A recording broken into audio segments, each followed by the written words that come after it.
आमच्या हेतूवर शंका घेतली नाही, तशी तुमच्या हेतूवर आमची शंका नाही. तुम्ही निश्चितपणे तुमच्या काळामध्ये याची सुरुवात केली. पण एक मला नम्रपणे सांगितलं पाहिजे की याची जी साईट आपण सिलेक्ट केली त्या साईटवर आपल्याला जर महाराजांचं स्मारक उभारायचं असेल तर ते CRZच्या नियमामध्ये अलाउडच नव्हतं.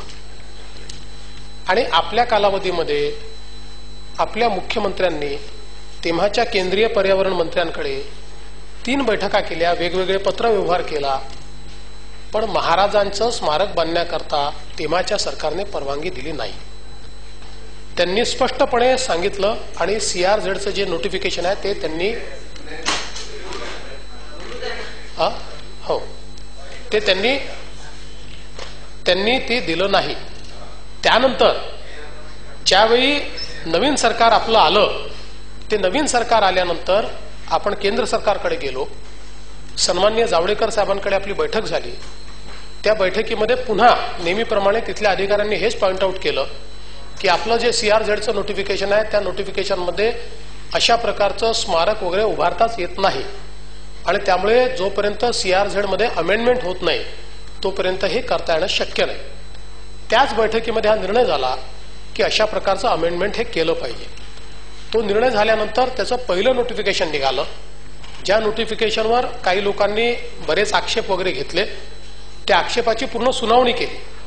ती सुनावणी केल्यानंतर त्याचं फायनल नोटिफिकेशन निघालं आणि ते फायनल नोटिफिकेशन निघाल्यामुळेच आपल्याला त्याची पुढची कारवाई जी आहे ती करण्याची संधी या ठिकाणी प्राप्त झाली. याच्या व्यतिरिक्त मला या ठिकाणी सांगितलं पाहिजे की आपण याच्यामध्ये कुठल्या कुठल्या परवानग्या घेतल्या, तर आपण नेव्हीची परवानगी घेतली, मुंबई पोर्ट ट्रस्टची परवानगी घेतली, मॅरिटाईम बोर्डची परवानगी घेतली, मत्स्य व्यवसाय विभागाची परवानगी घेतली, कोस्ट गार्डची परवानगी, सगळ्या आता घेतलेल्या परवानग्या आहेत, ज्या कुठल्याच परवानग्या मिळालेल्या नव्हत्या. नाही तरी सांगून देतो, म्हणजे हेतूवर त्यांची शंका नसल्यामुळे ती दृढ व्हावं त्यांचं मत की हेतूत काही अडचण नाही आहे म्हणून हे सांगतो. त्यानंतर नाही ते सांगतो, आयुक्त Mumbai police, MOEF CRZ, MOEF पर्यावरण, नॅशनल सिक्युरिटी गार्ड, आयुक्त बृहन्मुंबई महानगरपालिका, महासंचालक बेस्ट आणि एव्हिएशन ऑथॉरिटी ऑफ इंडिया. आता एव्हिएशन ऑथॉरिटीची परवानगी ही शेवटची मिळालेली आहे 2 मार्चला. त्याच्या बाबतीत सगळ्या परवानग्या 2015 साली घेतल्यात आपण सगळ्या, ऑल आय कॅन ले इट डाऊन. म्हणजे आपल्याला जर अगदीच पाहिजे असेल तर नेव्हीची 23/7/2015, मुंबई पोस्ट 30/7/2015, नाही या सगळ्या 12 परवानग्या या पूर्णपणे मिळाल्या. आता कुठलीही परवानगी या संदर्भातली पेंडिंग नाही. त्यानंतर मग याच्यामध्ये सगळ्यात महत्वाचं असं डिझाईन आहे. कारण आपल्याला माहिती आहे की डिझाईन त्या काळातच जेजीनी तयार केलं होतं, पण ते डिझाईन जे आहे हे डिफिकल्ट डिझाईन आहे. तलवारीमध्ये आपण लिफ्टनी लोकांना वर नेणार असं ते डिझाईन आहे. अशा प्रकारचं डिझाईन कुठेच असं डिझाईन आहे ते. त्याच्यामुळे अशा प्रकारचं डिझाईन कुठेच तयार झालेलं नाही आणि म्हणून या संदर्भात PMC अपॉइंट करण्याकरता 3 वेळा आपल्याला टेंडर काढावं लागलं आणि त्यात जागतिक स्तराचे कन्सल्टंट जे आहेत हे जागतिक स्तराच्या कन्सल्टंट्सनी त्याच्यामध्ये आपल्या त्या ठिकाणी त्यांनी सहभाग घेतला. त्यानंतर मग त्या प्रत्येकाने त्यांचे मॉडेल्स, त्यांची पद्धती असं सगळं आपल्या पुढे त्याचे 2 वेळा प्रेझेंटेशन झाले. पहिल्या प्रेझेंटेशन नंतर पहिला जो PMC आपण फायनल केला होता त्या कंपनीने नंतरच्या कालावधीमध्ये असं सांगितलं की आम्ही जे कोट केलेलं आहे त्याच्यामध्ये आम्ही हे काम करू शकत नाही आणि त्याच्यातल्या त्यांनी काही अडचणी सांगितल्या. आपल्या देशातले आणि परदेशातले असं ते जॉईंट व्हेंचर होतं आणि त्याच्यामुळे पुन्हा हे सगळं रखडेल म्हणून ते सगळं रद्द करण्यात आलं. ते ऍक्च्युली ज्यावेळेस त्यांनी कोट केलं होतं त्यांच्यात आणि इतर सगळ्या कंपन्यांमध्ये जवळजवळ 50% डिफरन्स होता. त्यावेळेस आम्ही त्यांना सांगितलं होतं की हे तुम्ही करू शकाल का, हे तुम्ही सांगा. इथली कंपनी म्हणाली आम्ही करू, पण त्यांची जी प्रिन्सिपल कंपनी आहे त्यांनी येऊन सांगितलं की आम्हाला हे नको, आम्ही हे करणार नाही. त्या पुन्हा टेंडरची प्रोसेस करावी लागली. ही प्रोसेस करून त्याच्यामध्ये सगळे जे काही मॉडेल्स आहेत त्या मॉडेल्सचं इव्हॅल्युएशन करून त्याच्या टेक्नॉलॉजीचं इव्हॅल्युएशन करून हे PMCचं टेंडर देखील आपण फायनल केलं त्याचे देखील आपण आता सगळे आदेश दिलेले आहेत. आणि त्यांनी काम म्हणजे आता त्याचं भूमिपूजनाचा आपण विषय केला तर आज या स्थितीत आपण आहोत की कुठल्याही दिवशी त्याचं भूमिपूजन करता येईल, पण त्याचं भूमिपूजन हे ओटीच्या दिवशी करावं लागतं. त्यामुळे त्याच्या तारखा आपल्याला माहिती आहेत. त्या मे महिन्यातल्या काही तारखा आपण पाहतोय की त्यात जर ते त्या तारखांना तेवढा वेळ, कारण काही तारखा अशा आहेत की ज्याच्यात अर्धाच तास आहे, पाऊणच तास आहे, तर त्याच्यामुळे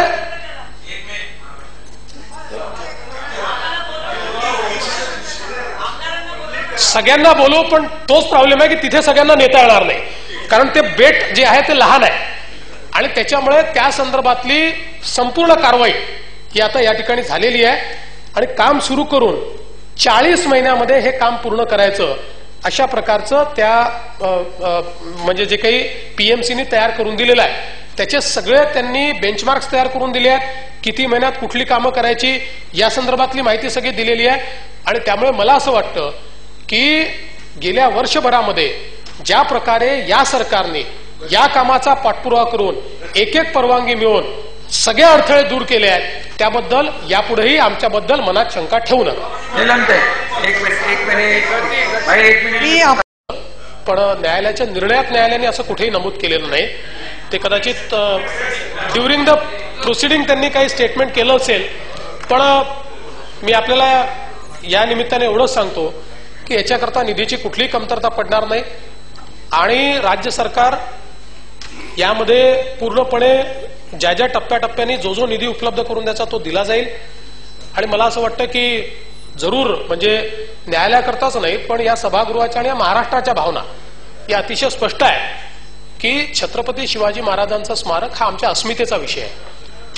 आणि या महाराष्ट्राची आणि देशाची जी ओळख आहे ती ओळख या स्मारकाने होणार आहे. त्यामुळे काही विषय हे राजकारणाच्या पलीकडले असतात. त्याचा प्रत्येक गोष्टीचा कॉस्ट बेनिफिट अनालिसिस करायचा नसतो. जसं आपण आपल्या आईच्या प्रेमाचा कॉस्ट बेनिफिट अनालिसिस करू शकत नाही तशा प्रकारे अशा स्मारकांचाही आपण कधीच कॉस्ट बेनिफिट अनालिसिस करू शकत नाही. आणि म्हणून मला असं वाटतं की सगळ्यांची आपली भावना आहे आणि ती भावना अख्ख्या महाराष्ट्राला आणि देशाला माहिती आहे. आपण सगळ्या स्मारकाच्या पाठीशी भक्कमपणे उभे आहोत. त्यामुळे त्यात मी कुठे नाही म्हटलं. पण हेही तेवढंच खरं आहे की जयराम रमेश साहेब आणि जयंती नटराजन मॅडम या दोघांच्याही कालावधीत, आणि मी हे रेकॉर्डवर सांगून राहिलो, या दोघांच्याही कालावधीत ते नाकारलं गेलं. आता ठीक आहे त्यांच्या काही वेगळ्या संकल्पना असतील, पण मला या गोष्टीचा आनंद आहे की नवीन सरकार आल्यानंतर नवीन सरकारने केंद्र सरकारला तातडीनं त्या ठिकाणी ही सगळी गोष्ट सांगितली. आणि छत्रपती शिवाजी महाराजांचं महात्म्य हे केंद्र सरकारलाही पूर्णपणे माहिती असल्यामुळे केंद्राने दुसरी मिटिंग नाही लागली बाई, एका मिटिंगमध्ये ते केलं. त्यामुळे माझा काही तुमच्यावर आरोपच नाहीये. शेवटी महाराजांचा काही विषय हा काही तुम्ही क्रेडिट घ्या आम्ही क्रेडिट घ्या असं नाहीये. फक्त या ठिकाणी विचारलं म्हणून मी सगळं सांगितलं की हे सरकार गतिशीलतेनं हे काम करते आहे, प्रामाणिकपणे आम्ही हे काम करतोय. बघा भाई, आणि याच्यामध्ये सगळ्यांना सभापती महोदय सगळ्यांना बोलवू. महाराजांचं व्यक्तिमत्व इतकं मोठं आहे, देशातले काय विदेशातले लोक देखील याच्याकरता येतील. मला असं वाटतं की याकरता आता या ठिकाणी वादाचा विषय करण्याचं काही कारण नाही आहे. जरूर त्याही वेळेस बोलवलं होतं, आताही सगळ्यांना बोलवू, कुठलीही अडचण त्याच्यामध्ये येणार नाही.